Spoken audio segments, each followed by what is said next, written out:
Boa tarde, queridos alunos da Escola Santa Marcelina, Marcelo Cândia BR, alunos do sétimo ano A, B, C, D e E. Aqui é a professora de História de vocês, professora Rosinete, e hoje nós iremos dar continuidade ao assunto já trabalhado, estudado com vocês na unidade 1 da nossa apostila de História, com o tema Renascimento Cultural. Na verdade, nós iremos fazer hoje uma revisão do assunto já abordado através desse slide.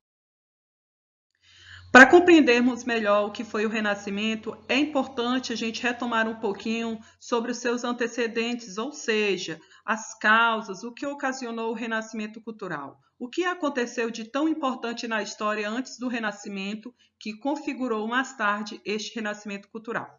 Vejamos alguns fatores de transição do período feudal para o moderno, porque o Renascimento ele vai ocorrer exatamente entre o século XIV ao XVI na Europa, tendo início na Itália. E quais foram esses fatores de transição? Aqui nós vamos ver imagens e alguns temas que retomam isto. Vamos ver as setas indicando.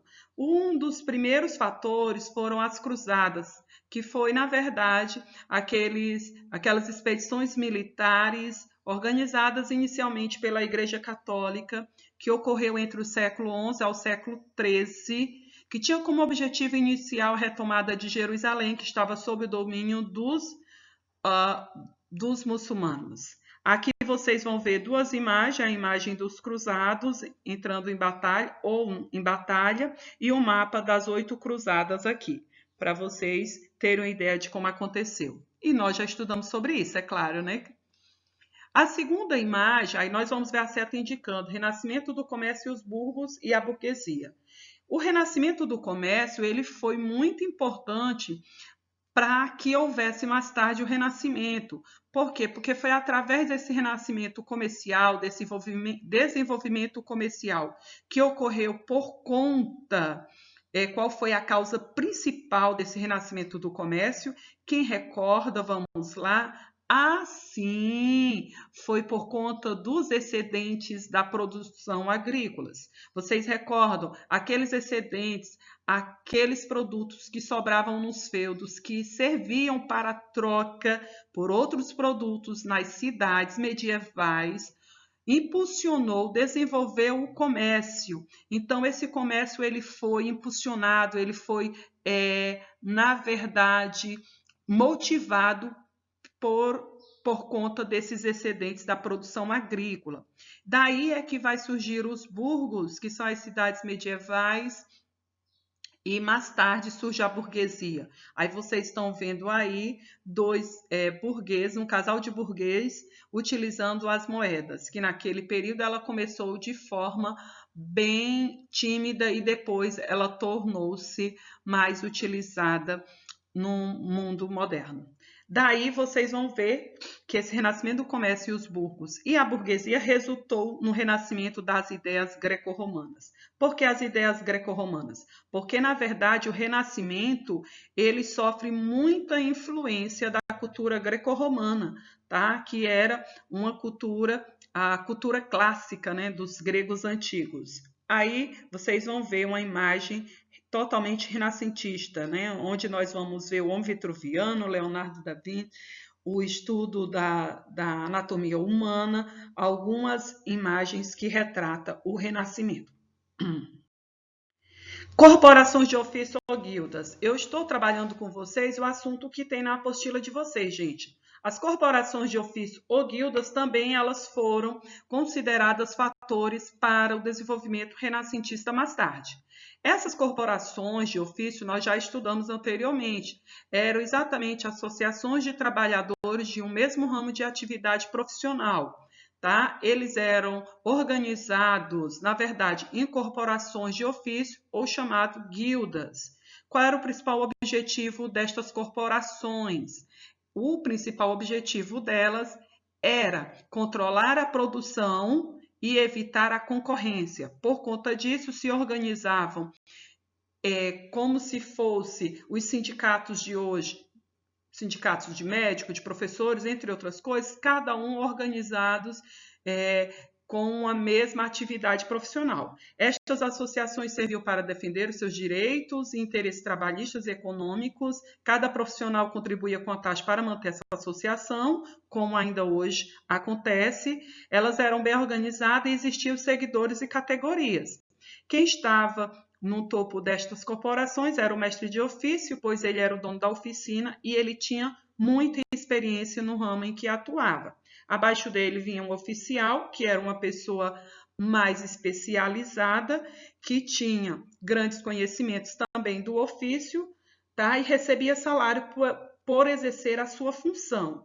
E o que ficava mais abaixo era o aprendiz, aquele jovem que tinha o início de carreira, que estava na oficina para aprender o ofício do mestre. Ele não recebia salário, mas ganhava muitas vezes em espécies de ajuda. Podemos considerar que as corporações de ofício eram como uma espécie de embrião dos sindicatos modernos que nós temos atualmente. Aí, como vocês vão observar, estas imagens, elas refletem um pouco destas corporações.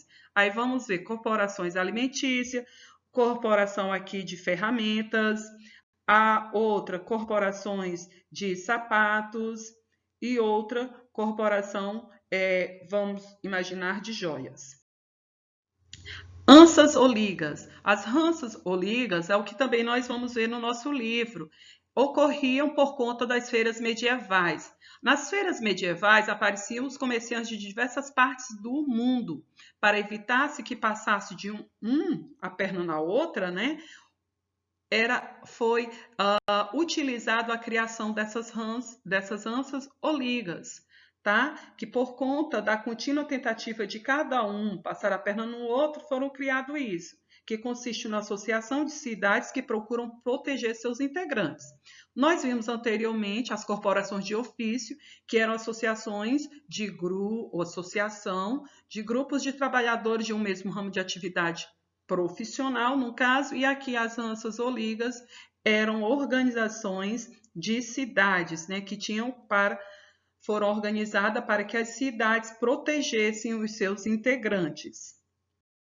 O humanismo. Nós vamos entrar agora onde vai dar o pontapé inicial do Renascimento. Aqui nós temos duas imagens muito importantes. A primeira imagem, que é a imagem de cima, é a criação de Adão.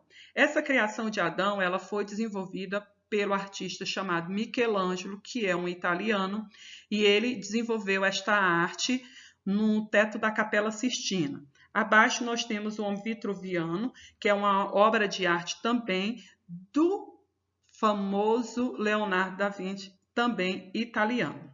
Aí nós vamos ver algumas características do humanismo. Sobre o humanismo, nós podemos ver que o homem medieval ele acreditava em tudo, que todos os acontecimentos eram determinados por Deus.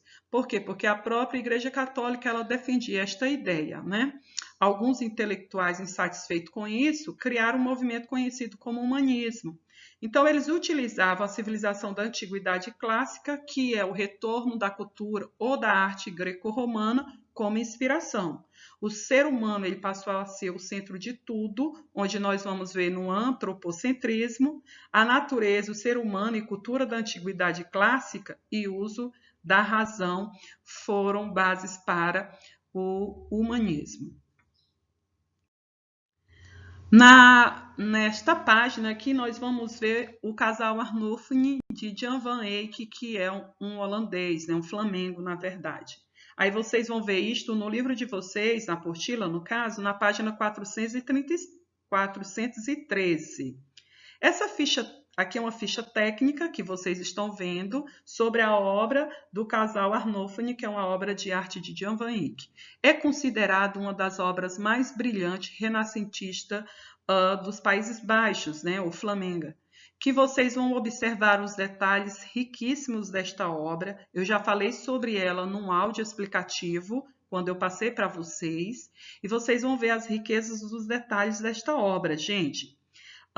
O autor é Jan van Eyck, a ficha técnica, que é o nome da obra de arte, é Casal Arnolfini, onde nós vamos ver o nacional, vocês que for ver esta obra, ela está na Galeria Nacional de Londres, no Reino Unido, O ano desta obra foi 1434, foi desenvolvido em óleo sobre tela, o tamanho dela é 82 centímetros de comprimento por 60 centímetros de largura. O movimento desta obra é o chamado movimento gótico flamengo, tá? Como vocês vão observar, eu coloquei aqui em destaque, aqui do lado, duas partes da obra que também está no raio-x da obra da apostila de vocês, na página 413.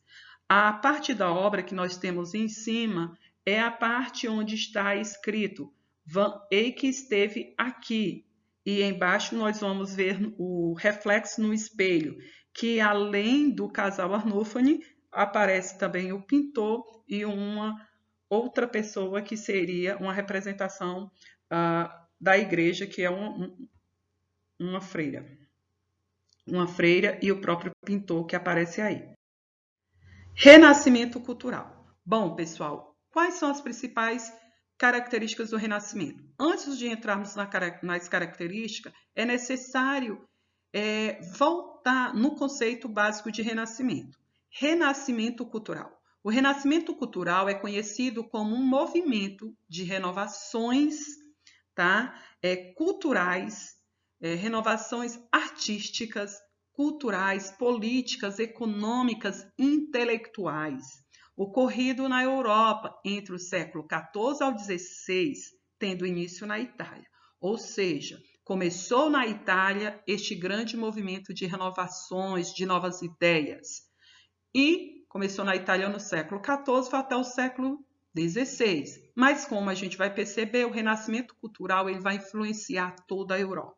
Tá? Em diversos segmentos, não só na arte, tá? Mas em vários aspectos culturais e científicos. Dentre as principais características, nós vamos elencar humanismo, antropocentrismo, individualismo, racionalismo, naturalismo, heliocentrismo, hedonismo. Cada uma delas estão aqui definidas. O humanismo, por exemplo, era a forma mais terrena, concreta de pensar a ciência, a moral, a religião, etc. O antropocentrismo, o homem passa a ser visto como o centro do universo, negando o teocentrismo medieval. O teocentrismo medieval, gente, era a ideia de que Deus estava no centro de tudo.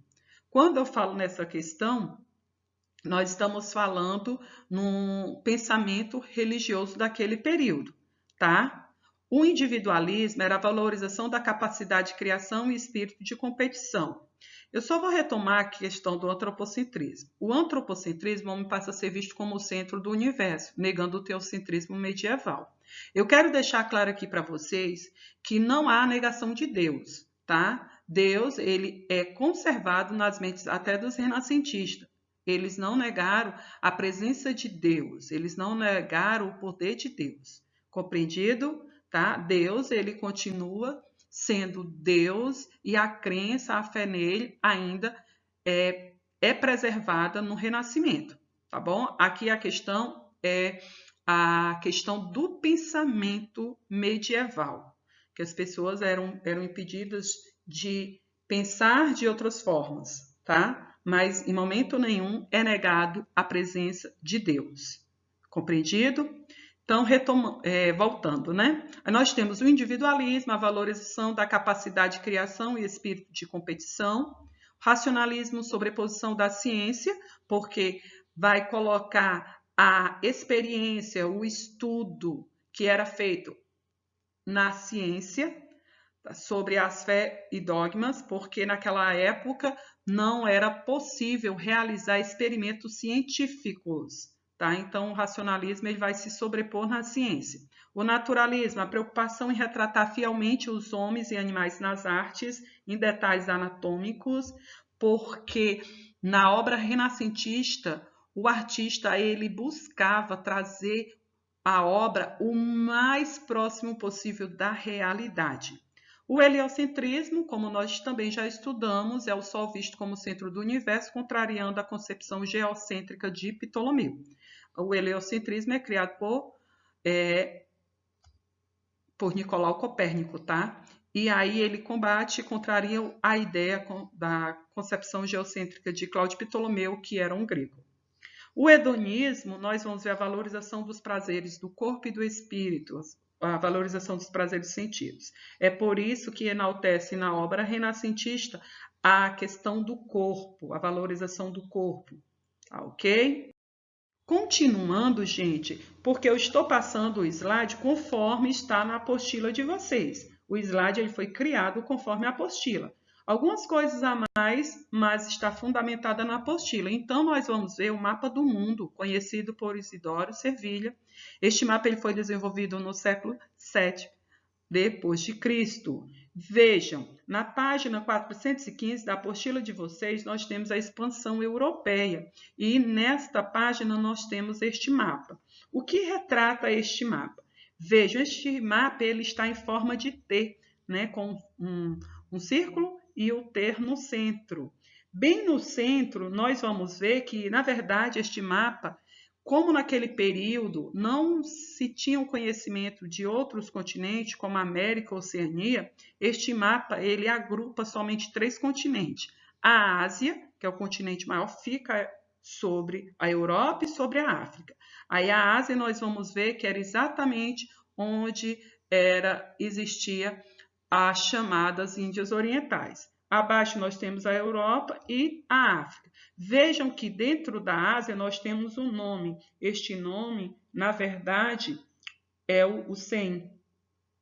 Abaixo nós temos o Iafé e o Cã. Quem são esses 3 nomes? São os 3 filhos de Noé, tá? Os 3 filhos de Noé, eles estão como se eles fossem os próprios continentes. Aí vocês vão observar que em cima nós temos o Oriente, olha só, nesta época como não tinha ainda as Rosas dos Ventos, tá? Aí nós vamos ver o Oriente em cima, o Ocidente embaixo.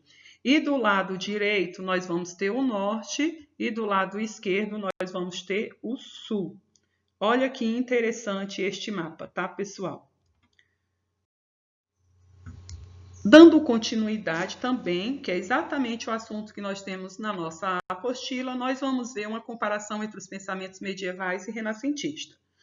O pensamento medieval era teocentrismo, Deus é o centro de tudo. No humanismo, passa a ser o antropocentrismo, o homem é o centro das atenções. A visão sobre o homem é um pecador e só encontra algo bom na sua relação com Deus. No humanismo, o homem é a mais perfeita criação de Deus, sua imagem e semelhança, sendo capaz de coisas maravilhosas. Aqui nós vamos ver que Deus ele é colocado como o nosso grande criador.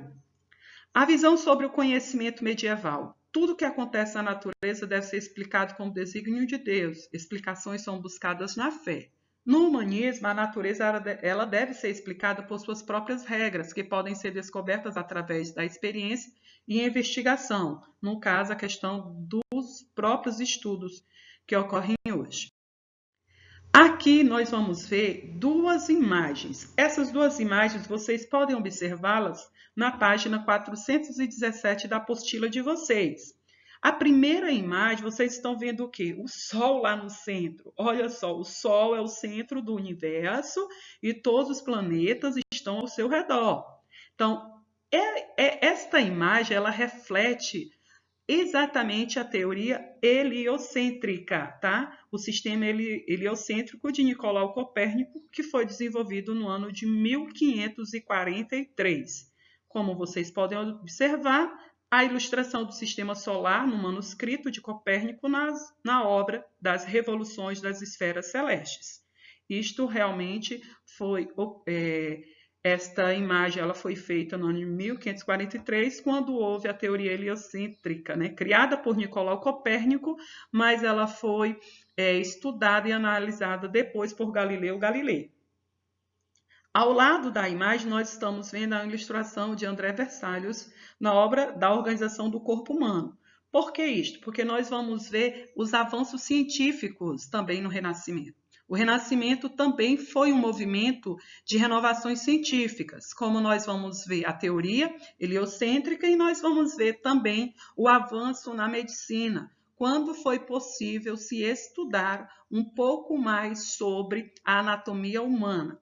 Porque a anatomia humana na medicina, ela não poderia ser de forma alguma estudada. Como nós vemos hoje nas universidades, nas faculdades de medicina, os estudantes eles fazem experiência até mesmo nos próprios cadáveres dissecados, quando eles vão estudar os sistemas, os órgãos, os tecidos, tudo com mais detalhe nas aulas práticas, né? Então, naquela época, isso não era possível. Então, André Vesalius, na verdade, ele publica um livro que é o Anatomia Humana, que são os corpos fábrica da organização Corpo Humano de André Vesalius, publicado no ano de 1543. Aí nós vamos ver o grande gênio, o chamado gênio do Renascimento, Leonardo da Vinci. Aí vocês estão vendo a imagem dele, ao lado vocês vão ver uma das suas grandes obras, que é o Homem Vitruviano. Esse Homem Vitruviano é possível perceber no ideal clássico dele o equilíbrio, a beleza da harmonia e da perfeição das proporções do corpo humano. De acordo com o próprio Leonardo, nesse desenho as medidas do corpo humano são as seguintes: 4 dedos formam um palmo e 4 palmos formam um pé. 6 palmos formam um côvado, que é a medida do comprimento antiga, equivalente a 66 centímetros. E 4 côvados formam a altura de um homem. O comprimento dos braços esticados de um homem é igual à sua própria altura. Isso aí, na verdade, é como se fosse na verdade, técnicas de matemática, né? Porque Leonardo da Vinci, além de ser um grande artista, pintor, escultor, ele também era matemático, ele era físico, ele era engenheiro, ele era considerado o gênio do Renascimento, tá? Vocês podem ver mais detalhes também na página 417 da apostila de vocês. Arquitetura. Na arquitetura, nós vamos ver a inspiração da arquitetura renascentista. Naquele período da história, nós vamos ver que a arquitetura ela reunia 2 estilos. Era o estilo românico e o estilo gótico. O estilo românico era um estilo mais do campo, onde havia as construções dos mosteiros. O estilo românico ele data do século XI, era a arquitetura dos grandes mosteiros mais no campo, em locais mais afastados, que eram com paredes grossas, poucas janelas, para não ter muita entrada de luz. Era a procura do interior humano, onde o homem deveria apenas se conectar com Deus nos mosteiros. Já a arquitetura gótica é uma arquitetura diferente, uma arquitetura mais grandiosa, que vem detalhar um pouco dessa grandiosidade do homem moderno. A arquitetura gótica ela vai ser estabelecida a partir dos fins do século XII, século XIII. Então, reúne-se vários detalhes, né? São locais mais abertos, com muitas janelas, com vitrais. Aqui vocês estão vendo a cúpula, tá? Então, a arquitetura ela é inspirada na Antiguidade Clássica. Aí já é um ponto, uma característica dela. Ela estava em estudos sobre as ruínas dos edifícios da Roma Antiga, porque tem alguns detalhes também desses edifícios, como são retratados nessas colunas da arquitetura. Usava-se linha reta e um dos principais arquitetos do período renascentista foi Filippo Brunelleschi, um dos principais nomes da arquitetura renascentista. Aí nós vamos ver na arquitetura renascentista duas construções aqui, tá? Que vocês podem observar. Entre as características da arquitetura, nós vamos ver, temos a retomada do modelo centralizado do templo, e sobre esse modelo nós vamos ver um desenho sobre uma cruz grega e coroado por uma cúpula. Tá? Essa cruz grega, como vocês estão vendo aqui, então é como se ela fosse aqui o centro, o altar e todo o interior das catedrais. A arquitetura gótica ela está baseada na construção de catedrais, que são construções grandiosas. A arquitetura românica ela é detalhada mais nas construções de mosteiros. E a catedral, ela está localizada onde? Nas grandes cidades, tá? Então, aí também é um ponto que diferencia uma arquitetura da outra. Aí nós vamos ver a imagem, a fotografia que nós temos aqui no canto, a fotografia da Catedral de Santa Maria del Fiore, tá? Essa catedral, ela realmente é localizada em Florença, na Itália. Ela foi construída nos fins do século XIII por Arnolfo de Cambio. Além dele, foi também desenvolvida por outros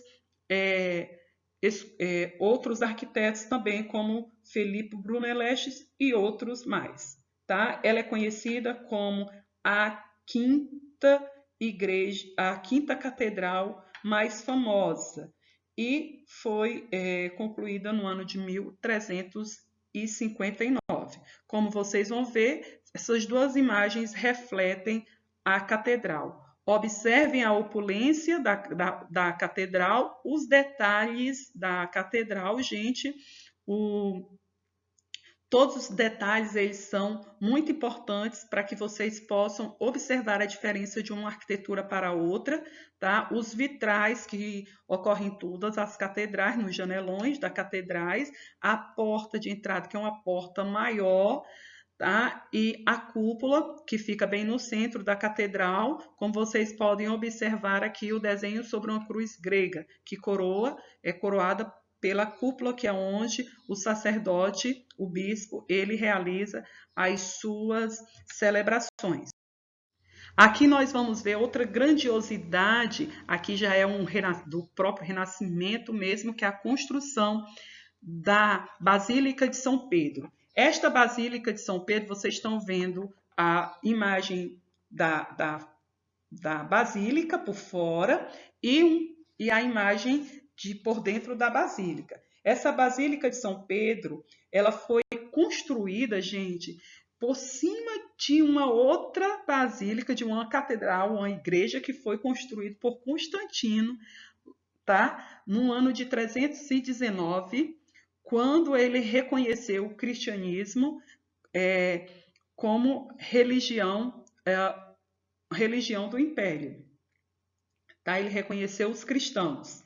E aí, esta Basílica de São Pedro, ela foi construída no Vaticano, que é o menor estado do mundo, o menor país, né, por seu tamanho, porque esta basílica todinha, ela reúne 23 mil quilômetros quadrados. Ela começou a ser construída no ano de 1506, ela foi encomendada pelo Papa Júlio II e ela só foi concluída no ano de 1626. Olha só, gente, quanto tempo durou para esta obra ser toda construída, né? No caso, ela sofreu influência de vários arquitetos, mas o arquiteto inicial desta grande construção foi Donato Bramante. Depois vieram outros arquitetos, tá? E outros escultores, como o famoso Rafael Santos, também que esteve envolvido nesta construção, assim também como o artista famoso Michelangelo. Aí vocês vão ver os estilos que envolvem esta construção, que é o estilo barroco e o estilo renascentista. Gente, aqui vocês estão vendo a fachada da Basílica de São Pedro e o interior da Basílica. Agora nós vamos ver uma outra parte da Basílica de São Pedro, que é o teto da Capela Sistina. Esse teto ele é famosíssimo. Não há ninguém que visite o Vaticano que não entre nesta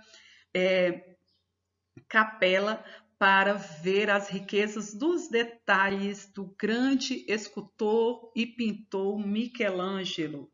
Gente, é lindo. Eu tenho um sonho em conhecer. Eu não conheço pessoalmente, mas só em ver essas imagens me dá uma sensação de muita riqueza na arte, né? Aí nós vamos ver esse teto da capela. Esse teto da Capela Sistina foi todo desenvolvido por Michelangelo. Ele inicialmente foi encomendado pelo Papa Júlio II, tá? A primeira fase da pintura ocorreu por volta do ano de 1508 até 1512. Lembrando que Michelangelo, quando foi pintar este teto da capela, ele pintou sozinho e deitado, tá? De fato, deitado. Como pode, né? O cara deitava-se e começava a pintar com tantas riquezas de detalhes essas imagens retratadas. Mas observe que no teto da Capela Sistina é colocado, na verdade, são divididos em 9 painéis. Esses 9 painéis, eles retratam partes da Bíblia, tá? Em especial Gênesis, que é o livro da criação de Adão. Depois vem retrata outras partes da Bíblia, a questão até mesmo dos profetas, e é finalizado pelo juízo final. O juízo final ele foi desenvolvido, foi pintado 20 anos depois. Michelangelo voltou, ele foi contratado pelo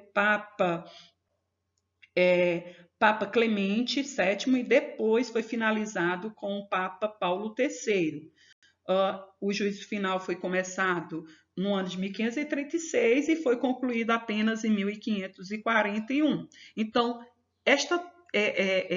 este teto famosíssimo, que é o chamado teto da Capela Sistina, levou muito tempo para ser construído. Então, aqui vocês podem observar as riquezas dos detalhes. Um fato importante, esse teto ele tem a chaminé, que saem duas fumaças. A fumaça preta é quando um papa morre, a fumaça branca é quando um novo papa, no caso, é escolhido. Aí nós vamos ver mais duas imagens. A imagem aqui representada são duas artes renascentistas, também de pintores conhecidos, que é o Nascimento de Vênus, criado pelo pintor Sandro Botticelli, que também é um pintor italiano. Tá? Essa pintura começou a ser pintada no ano de 1448 a 1485 e retrata exatamente o nascimento de Vênus, aquela que surgiu das águas dos mares. A outra imagem retrata a chamada Escola de Atenas, criada pelo artista Rafael Sanzio, que também é um outro artista italiano. Representa, na verdade, a Academia de Atenas.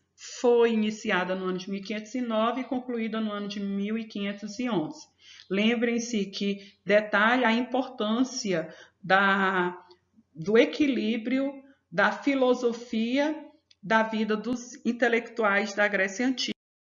Aqui nós temos uma outra obra famosíssima, que é uma obra criada por Leonardo da Vinci, no caso, que é a famosa obra chamada da Última Ceia. A Última Ceia, de Leonardo da Vinci, ela foi criada num refeitório do convento de Santa Maria del Gazier, em Milão, na Itália. Esta obra mede 4,60 metros por 8,80 metros. Representa uma passagem da Bíblia que é exatamente a última ceia de Jesus Cristo com seus apóstolos. Aqui do lado nós temos Pietà, que é uma escultura renascentista do nosso famosíssimo Michelangelo. Tá? Esta escultura ela foi feita em mármore de Carrara e mede 174 centímetros de altura e 195 centímetros de largura. E demorou mais de um ano para ficar pronta. Ela foi encomendada pelo cardeal, no caso, Jean de Bilhares, para ser colocada em seu túmulo, mas somente no século XIII ela foi movida para uma capela da Basílica de São Pedro, no Vaticano. Essa é a única peça assinada por Michelangelo. Na literatura, nós vamos ver grandes nomes: Dante Alighieri, Giovanni Boccaccio, François Rabelais, Luís de Camões, Miguel de Cervantes e William Shakespeare. São grandes nomes da literatura. Como vocês vão ver, a literatura ela vai perpassar por vários lugares da Europa. Nós temos italiano, nós temos francês, português, espanhol, tá? Aqui vocês vão ver alguns relatos ou obras da literatura renascentista e a literatura no Renascimento considerou as obras clássicas como modelos a seguir, que nos faz temas, quer nos gêneros literários. Fizeram, no entanto, uma imitação criativa e inovadora. O fato de se corresponder em latim e grego e de inicialmente escrever as suas obras nessas línguas facilitou a divulgação das obras literárias dos humanistas pela Europa celta. Ok? Ficamos aqui. Tchau!